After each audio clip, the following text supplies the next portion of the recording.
this guy, because this guy has been hanging out backstage, even though in my selection I didn't pick him.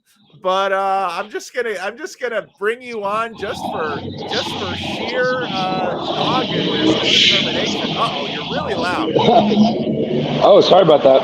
I'm in Los Angeles. This car's going left and right out here. Okay, and because you caught my, you know what this corner is severely lacking? The loose thoughts of a 27-year-old ex-evangelical missionary, now Anglican wedding DJ who lives in a box truck on the street of Los Angeles. Well, there you go. We no longer lacking in this. Yeah. I haven't seen anyone else cover this this small little niche yet.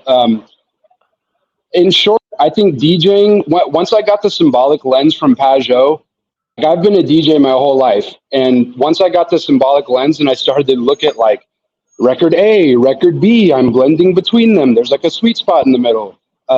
It totally just transformed like what I think about DJing. And so I've been on that journey for a long time. I started when I was 13. I was doing, in high school, I was like, I didn't go to any of my own high school dances. I DJ'd all of them and all the neighboring high schools, you know, and all the churches. You know, I was raised in a Foursquare church, which is very interesting because now I'm actually here in Los Angeles at the Angelus Temple, which is, I mean, I don't go there, but I live on the street in a box truck, a block from the origin of Foursquare Church here in Echo Park.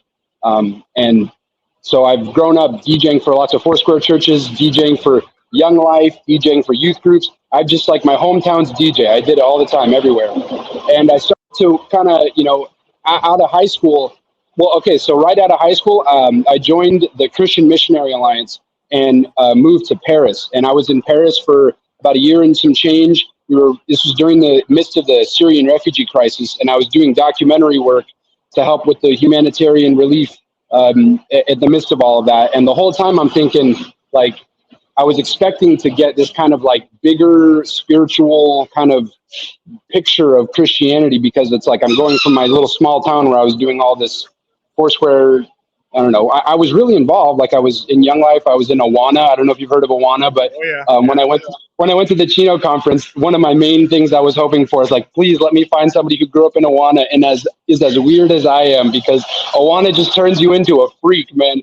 Like it really just when you go to school and you're like, well, yeah, what do you do on Sundays? Well, I go and recite Bible verses in exchange for candy, and I'm up to like this much candy now. And then we got like Awana games. It's like a whole different world. And then at the Chino conference, like sitting around Grim Griss's campfire, it's like two guys were like, oh yeah, I went to Awana a couple times. It's like, yeah, my parents were Cubby directors. We were in it, man. We were in it to win it.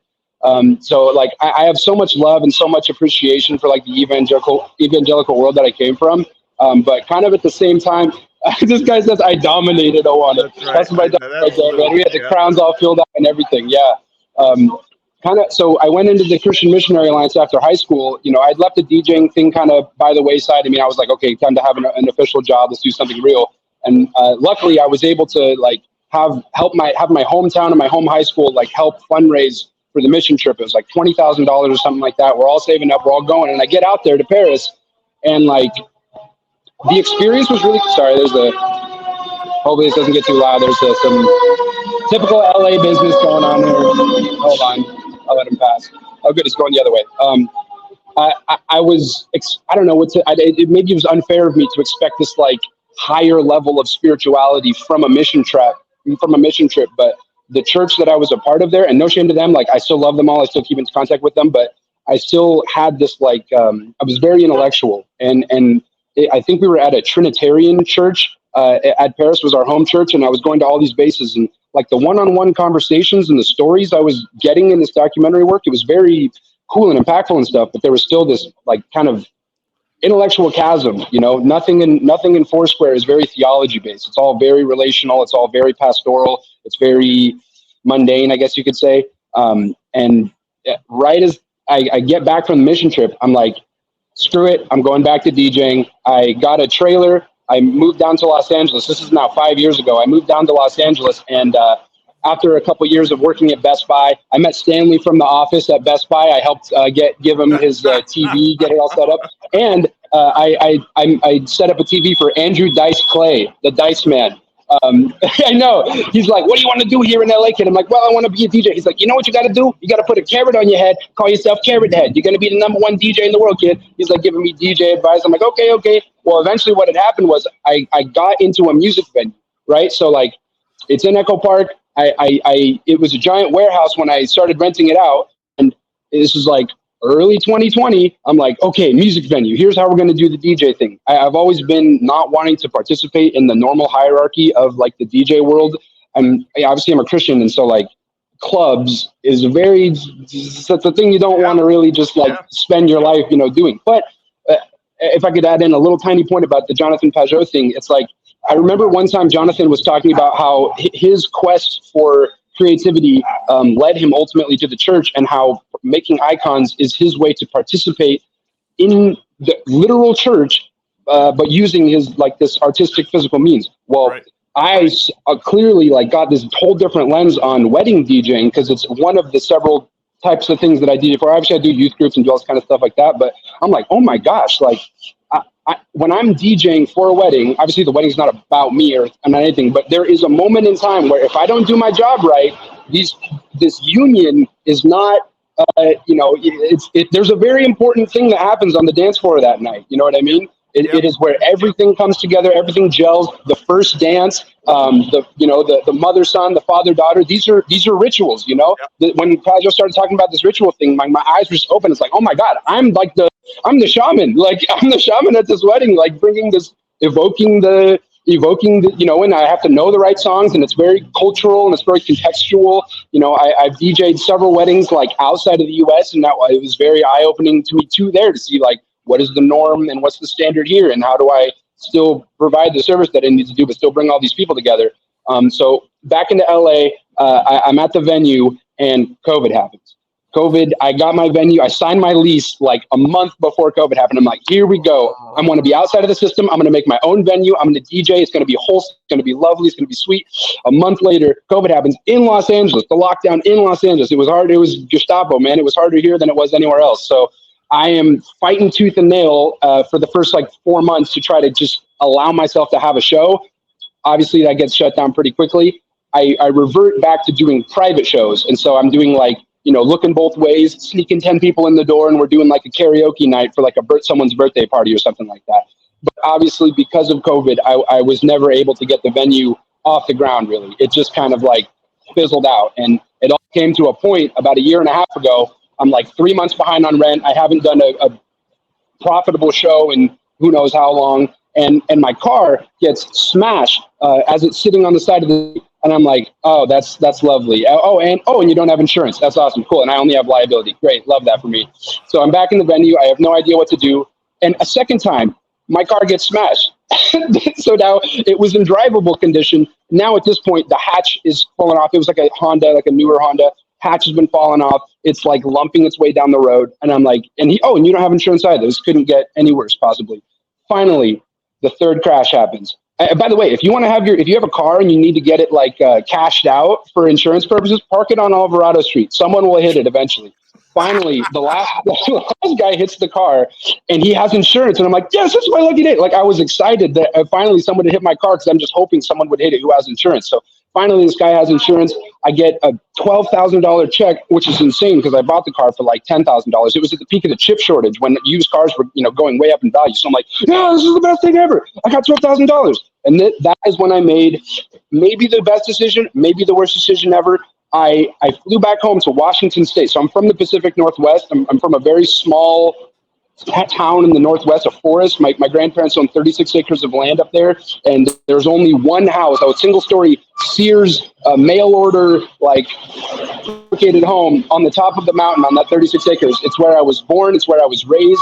I came into the city sometime in my later childhood and high school and stuff, but that forest is, it's my main place. And my whole idea was to take my this is where the truck comes in, is to take my music venue idea. And I realized the problem was that I was stuck in Los Angeles. There was nearby counties even that I could have been doing shows in, but I couldn't. The truck was, or the venue was stayed put in Los Angeles. So I basically came home with my $12,000 check. The venue collapsed. I just like got my stuff out of there, stuck it in the storage unit. I got my check, and I'm back home in Washington, and I'm here to buy a truck. And I'm just like, okay, venue on wheels. No longer will I ever be shut down from government regulations or whatever. I'm going to get a truck, and I'm going to put all the speakers on the truck, and it's going to be like I pull down the drawbridge, and there's the show right there, right?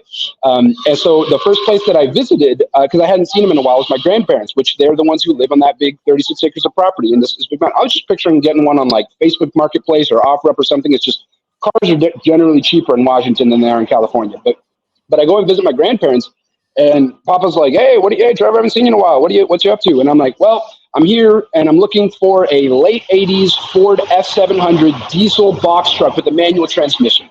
And this is where my life changed. He goes, oh, okay. I think there's one right over there. I think your uncle left it here about 20 years ago. And I say, what are you talking about? He hands me a machete, and I go like 20 yards this way with a compass. And there it is. Like I call it the Woody Mammoth. It's this giant box truck that apparently my uncle had parked it there 20 years ago, and like it was living there the whole time I was living there, watching me grow up from the forest, just waiting to be uncovered one day. So I uncovered the Woody Mammoth, and I had that name still in Los Angeles. I'm like, I'm gonna have a truck and I'm gonna call it the Woody Mammoth. It was just a premonition. It just came to me. I don't know where the name came from. And then when I hacked down the forest and I saw it, I'm like, oh, it's real. It was a total symbolic moment or something like that. I don't know. Like I thought of Woody Mammoth, then I found this giant mammoth in the woods, and it looks like one too, with the way that the box truck is in and all that stuff.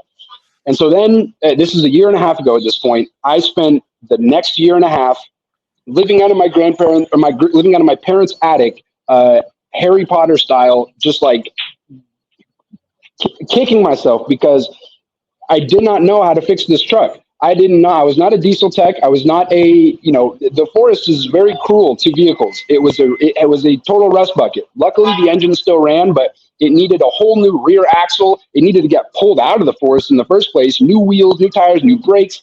I had to spend the next year and a half basically fixing this truck up with zero prior knowledge. You know what I mean? And every single week, I thought it was just going to be one more week. It was just going to be one more week. And slowly throughout that year and a half, like I lost friendships and stuff. I lost opportunities here in Los Angeles. The time I thought this was going to be a 1 or 2 week trip. I just go to Washington, truck, come, and then keep going with the whole DJ thing. But that is not how things panned out. I spent a year and a half back home, totally just like having this existential crisis. Am I ever going to make it back to Los Angeles? Should I even be DJing? What's the point? Is DJing even worth pursuing in 2024? Is there anything worth it?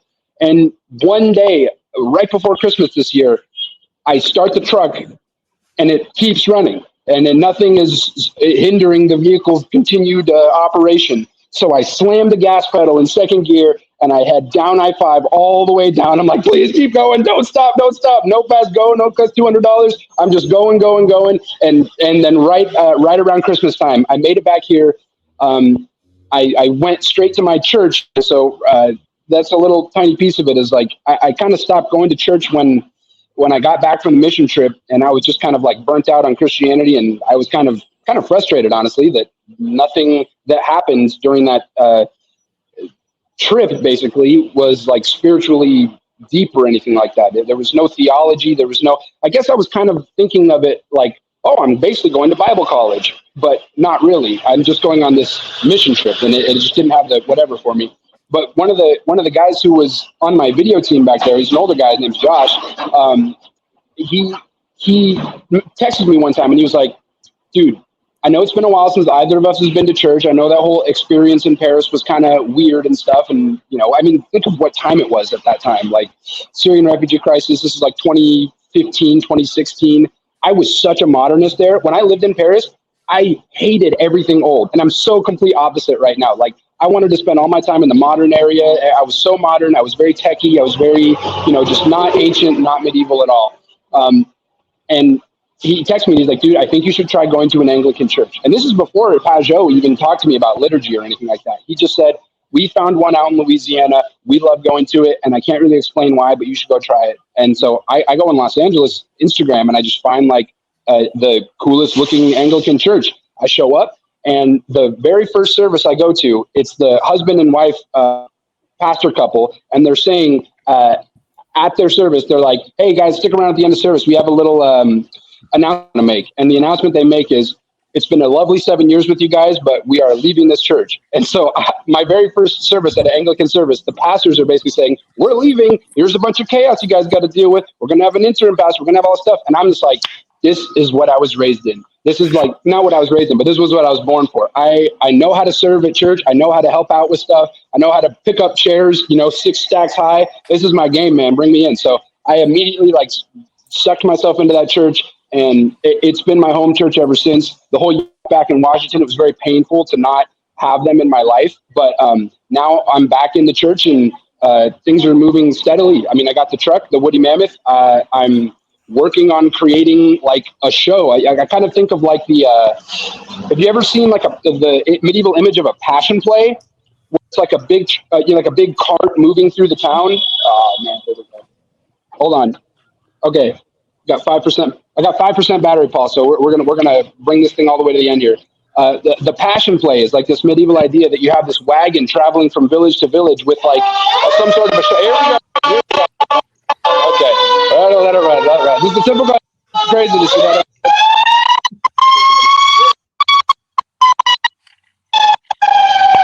Symbolism happens.